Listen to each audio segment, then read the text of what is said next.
La habitación olía a almidón y cera de velas, y en algún lugar más allá de las puertas de roble 500 personas esperaban, pero yo no miraba hacia las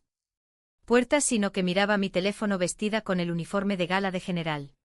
Preguntándome qué intentas demostrar, Valentina, si no eres lo suficientemente mujer para usar un vestido de verdad, pues mi hermana Sofía había calculado el tiempo a la perfección, enviando ese mensaje 11 minutos antes de que yo debiera caminar por el pasillo hacia el altar, y mi nombre es la general de brigada Valentina Flores, y he estado en salas donde los hombres me apuntaban con rifles. Y me sentí menos expuesta que leyendo esa frase en la pantalla de mi celular. Porque el segundo mensaje llegó antes de que pudiera dejar el teléfono, diciendo que te has pasado toda la vida intentando ser un hombre, pero nunca tendrás su respeto y solo eres un chiste. Con ese disfraz de soldado, pues palabras como disfraz y chiste fueron elegidas con precisión quirúrgica, dirigidas exactamente al lugar donde vivían mis 30 años de servicio, pero no lloré, ya que me he entrenado a través de desiertos pabellones de hospitales y funerales para no llorar frente a una puerta que todavía tengo que cruzar, así que puse el teléfono boca abajo en el tocador y en su lugar me miré al espejo observando las estrellas de plata en mis hombros, la lana azul medianoche y un cuello tan afilado que podría cortar, porque eso no era seda ni encaje, sino una segunda piel que me había ganado un largo y frío año a la vez, mientras recordaba que mi padre ni siquiera se había molestado en ser cruel la noche anterior cuando llamó solo para decir que no podemos permitir que conviertas tu boda en un desfile militar. Sé una mujer normal por un día y no avergüences a la familia para luego quedarse en silencio, y ese silencio me dijo todo lo que sus palabras no habían dicho, que mi rango, mis cicatrices y toda mi vida adulta eran un inconveniente que debía gestionarse antes de que llegaran sus socios comerciales, cuando de pronto escuché un golpe en la puerta y el sargento mayor Díaz y el sargento Rocha aparecieron en el umbral con sus propios uniformes de gala, hombres con los que había caminado a través del fuego en misiones internacionales, y no dijeron nada. Porque no tenían que hacerlo, simplemente se pusieron firmes y saludaron con un respeto marcial que me dio fuerzas para salir a la nave de la iglesia, y el sonido que me recibió no fue el murmullo educado de los invitados a la boda, sino un silencio de ese tipo pesado y reverente, donde 500 infantes de marina estaban de pie en perfecta formación, llenando cada banco, cada pasillo y desbordándose por las escaleras principales. No eran 50 invitados, sino 500 que habían venido sin invitación, porque una llamada que ninguno de nosotros había hecho oficialmente se había extendido de todos modos, y un joven soldado de reconocimiento llamado Quintero, a quien una vez saqué de un vehículo blindado en llamas, dio un paso adelante diciendo con voz pastosa: mi general, escuchamos que podría necesitar una guardia de honor y no permitiremos que camine allí sola, mientras 500 manos se alzaban en un solo saludo atronador, y sentí que mi familia de sangre había pasado las últimas 18 horas tratando de hacerme lo suficientemente pequeña como para caber dentro de un vestido de novia y una sonrisa de domingo, pero mi familia de azul y escarlata acababa de hacer que las paredes temblaran, y parada allí sostenida por personas que no me debían nada y me lo daban todo. Finalmente me permití hacer la pregunta que me había perseguido desde que tenía 7 años, sobre por qué las personas que comparten tu sangre suelen ser las primeras que quieren verte sangrar, y la respuesta no fue una sola traición, sino una educación lenta, donde mi maestra fue mi propia hermana Sofía, cuando yo tenía 7 años y estaba en la feria de ciencias de la primaria junto a un sistema solar de papel maché que había pasado 3 noches construyendo con un Júpiter que estaba torcido, aunque no me importaba porque mi maestra lo elogiaba y mi pecho sentía ese orgullo infantil que no tiene a dónde ir, mientras Sofía de 9 años estaba a mi lado sonriendo. Pero en el segundo en que la maestra se dio la vuelta, ella tropezó y una taza llena de refresco de naranja voló por el aire y aterrizó justo en el medio de mis planetas, diciendo: oh Valentina, lo siento mucho, soy tan torpe. Mientras mis Padres corrían a consolarla a ella diciendo que está bien, cariño, fue un accidente, y luego me decían a mí que no hiciera sentir mal a mi hermana, así que me quedé allí mirando la pulpa naranja que solía ser los anillos de Saturno y aprendí a los 7 años que una disculpa podía ser un arma y una sonrisa podía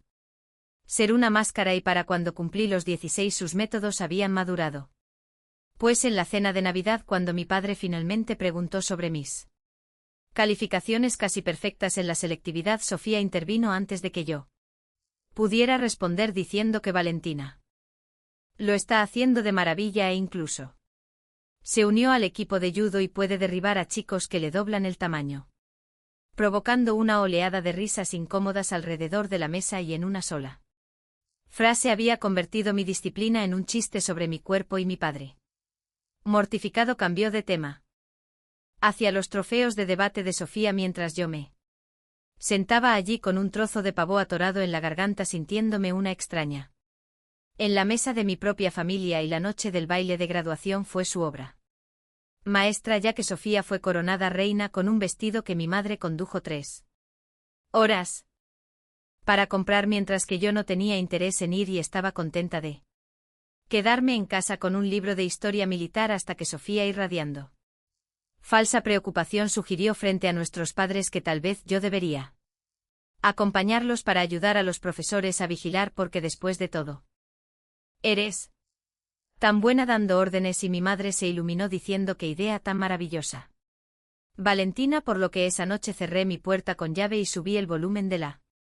música lo suficiente como para ahogar sus risas, comprendiendo con total claridad que esa casa no era un hogar sino una jaula construida para mantenerme pequeña. Así que solicité en secreto una beca para la Academia de Oficiales, mi única oportunidad en un mundo donde el mérito superaba a la manipulación, y necesitaba una carta de recomendación de un coronel retirado del pueblo, pero cuando llegó Sofía la interceptó y mi solicitud regresó marcada como incompleta, encontrando la carta días después arrugada y manchada en el fondo de su cesto de ropa sucia. Y cuando la enfrenté, ella ni siquiera levantó la vista de su esmalte de uñas, diciendo que solo intentaba ayudarte porque te comerían viva en el ejército y algún día me lo agradecerás, pero esa arrogancia no me rompió sino que encendió algo en mí, así que planché la carta, volví a enviar la solicitud y juré que esta vez no fallaría, porque si no podía ganarme el respeto en esa casa, iría a un lugar donde tuviera que ganarse con sangre y sudor en lugar de sonrisas. Pero a la Academia Militar no le importaba mi resolución, sino que le importaban los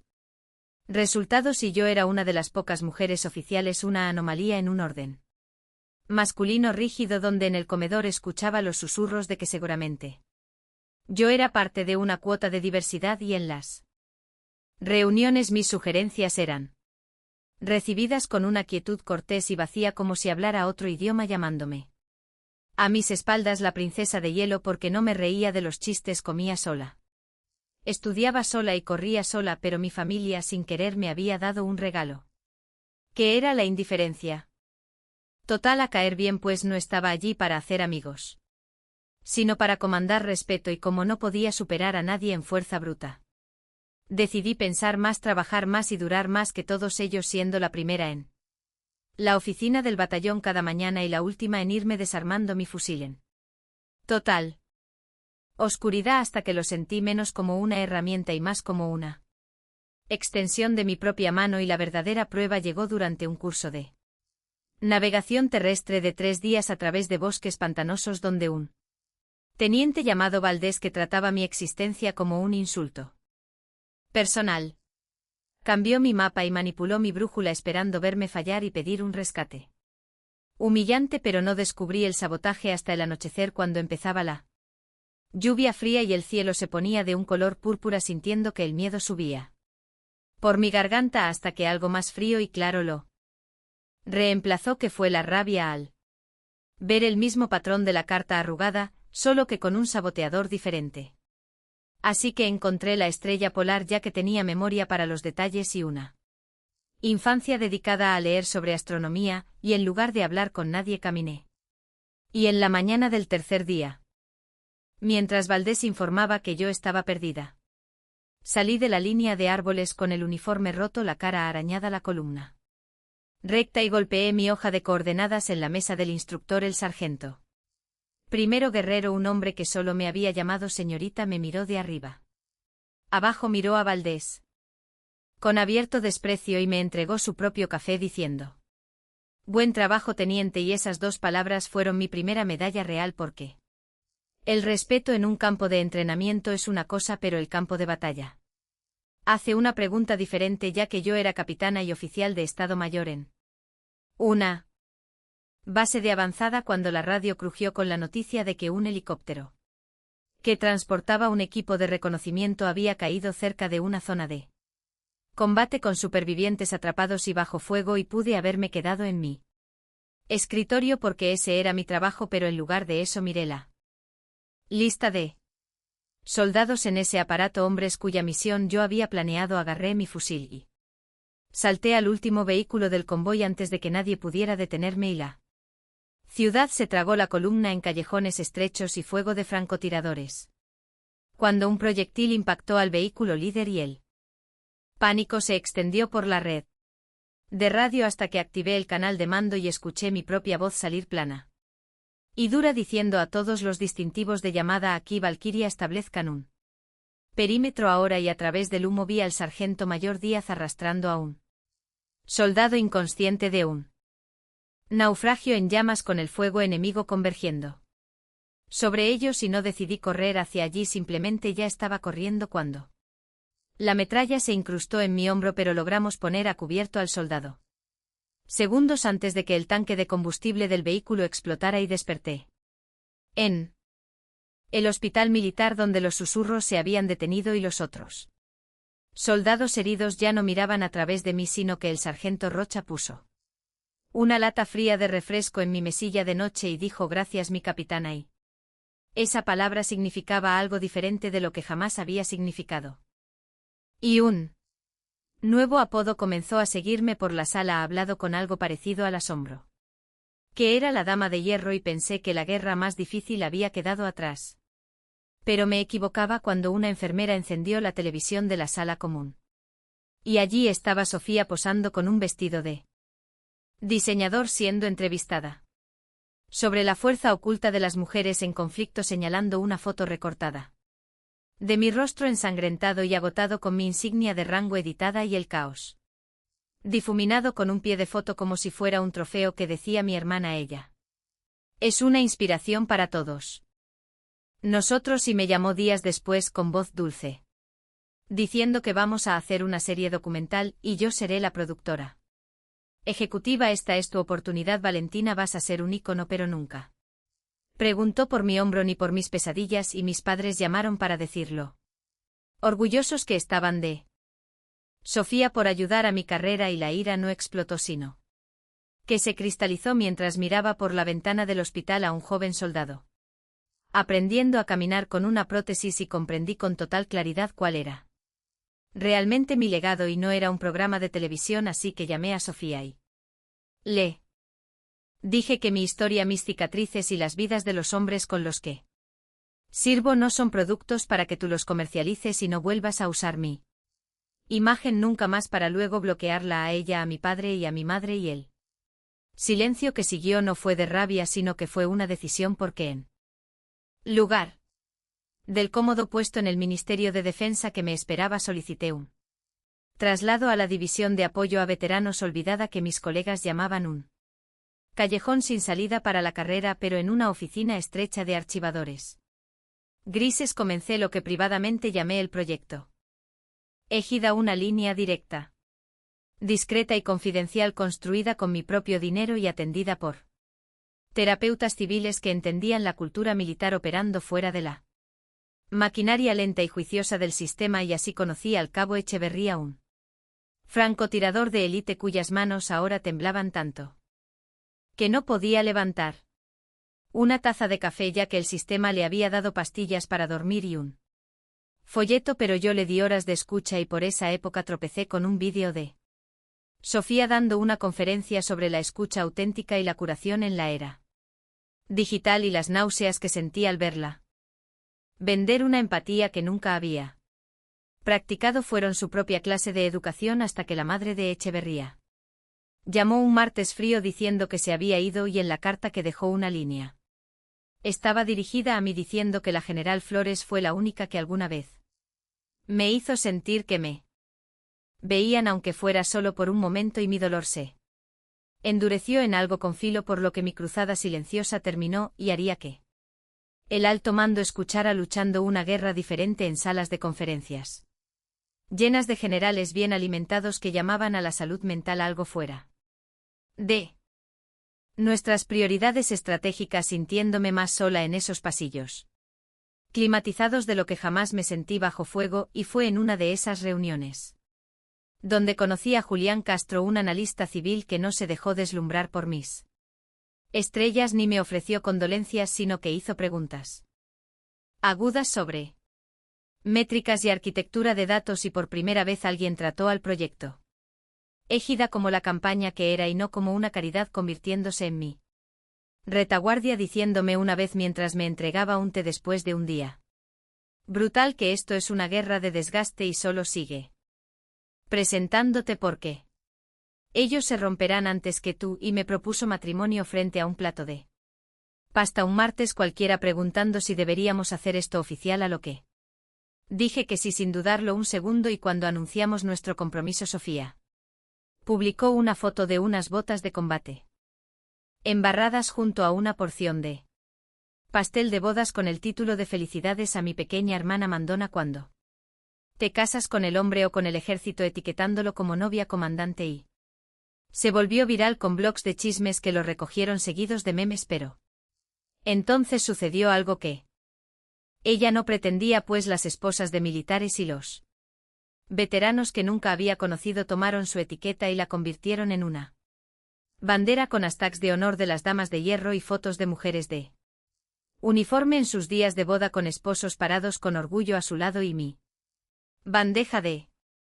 entrada se llenó de extraños diciendo las mismas 4 palabras que eran estamos con usted, por lo que publiqué una sola foto de mi uniforme de gala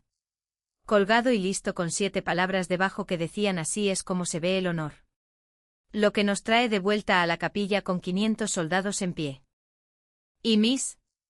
padres y Sofía pequeños y fuera de lugar en el primer banco como 3 gorriones aburridos en un bosque de águilas, viendo como la compostura practicada de Sofía finalmente se agrietaba en los bordes cuando las puertas se abrieron, no al sonido de un órgano sino a una sola palabra rugida por 500 gargantas que gritaban general encubierta, y toda la congregación se levantó como uno solo y saludó mientras yo caminaba por el pasillo sin mirar a mi familia de sangre. Porque el rostro tranquilo y expectante de Julián era la única brújula que necesitaba, y nuestros votos no prometieron riquezas ni obediencia, sino solo ser la base de operaciones avanzada del otro en el conflicto y la retaguardia en la paz. Y al salir bajo un arco de sables levantados alcancé a ver a Sofía al fondo, sin aplaudir, con las manos apretadas y el rostro congelado, mientras nuestras miradas se cruzaban hasta que ella se dio la vuelta y desapareció entre la multitud, porque no había perdido ante una palabra que yo dijera, sino que había perdido ante una vida que ella nunca podría tocar. Y la recepción fue en un hangar de aviones con mesas plegables, neveras de cerveza e historias de guerra, en lugar de cuartetos de cuerda, donde Díaz estrechó mi mano y me agradeció por volar medio mundo para el funeral de su esposa, y una joven piloto me dijo que mi historia era la razón por la que se había unido, siendo este el legado que ningún equipo de cámaras podría empaquetar. Y esa noche a solas con Julián, una vez que la adrenalina se fue, sentí algo que no esperaba, que no era triunfo sino una quietud hueca, como el zumbido después de que se detiene una explosión. Y Julián dijo que cada guerra tiene sus secuelas y has estado condicionada para luchar durante tanto tiempo que ahora tienes que aprender a vivir en la paz que has ganado. Mientras mis padres se fueron sin despedirse, y a la mañana siguiente me senté junto a la ventana mirando el paisaje y finalmente borré sus números, no con rabia sino con la aceptación tranquila de que la llamada que había estado esperando nunca llegaría, hasta que llegó un correo electrónico con el asunto Sofía y me preparé para otro ataque, pero lo abrí de todos modos y decía que ayer. Padre me dijo que lo avergoncé y por primera vez en mi vida vi que él estaba equivocado porque no se pusieron de pie por las estrellas en tus hombros, Valentina, sino que se pusieron de pie porque tú te pusiste de pie por ellos y no saludamos a la sangre sino que saludamos a la verdad, y no era una disculpa sino una concesión, siendo la primera cosa verdadera que mi hermana me había dicho en la vida, y a su extraña manera fue suficiente, por lo que años más tarde, cuando estaba en mi oficina del cuartel general con una vista despejada de la ciudad, presidiendo el tipo de reuniones en las que una vez tuve que luchar para entrar, el proyecto Égida ya no era mi proyecto paralelo financiado con mis ahorros, sino que era una política institucional en cada rama, un programa que había salvado silenciosamente miles de vidas con asesoramiento en lugar de balas. Y al hablar ante los cadetes una tarde de primavera les dije que lo más valiente que puede hacer un líder no es cargar hacia el fuego, sino construir una sala donde la gente se sienta lo suficientemente segura como para admitir que está sufriendo. Contándole sobre el cabo Echeverría, y cuando terminé el salón se levantó en aplausos y entre la multitud vi a Sofía, más vieja ahora, más suave, sin armadura, de pie y aplaudiendo también, y no hablamos porque no era necesario, ya que no era perdón sino respeto pagado de la manera difícil. Y después una joven capitana se presentó como la hija de Díaz, llamada Eva Valentina, en mi honor, diciendo que usted es la razón por la que estoy aquí hoy, y comprendí finalmente cómo se ve realmente el legado, que no es una estrella ni un titular, sino una persona viva y capaz, de pie frente a ti. Y en mi ceremonia de jubilación un año después mi padre se me acercó entre la multitud, más viejo, encorvado y con la voz temblorosa, diciendo que estaba equivocado y estaba tan concentrado en las apariencias que no pude ver el diamante que tenía justo frente a mí, y estoy tan orgulloso de ti, para luego atraerme en un abrazo torpe y sincero el que había estado esperando desde que tenía 7 años, con el refresco de naranja secándose en un planeta de papel maché. Y esa noche junto a Julián pensé en la frase de Sofía una vez más, sobre que no saludamos a la sangre sino que saludamos a la verdad, y ella tenía razón, porque toda mi vida había sido un argumento largo y difícil exactamente para eso, y la venganza más dulce nunca fue la venganza en sí, sino que fue la fuerza silenciosa e inquebrantable de mantenerte firme en tu propio honor el tiempo suficiente para que eventualmente las personas que dudaron de ti no tengan más remedio que verlo también.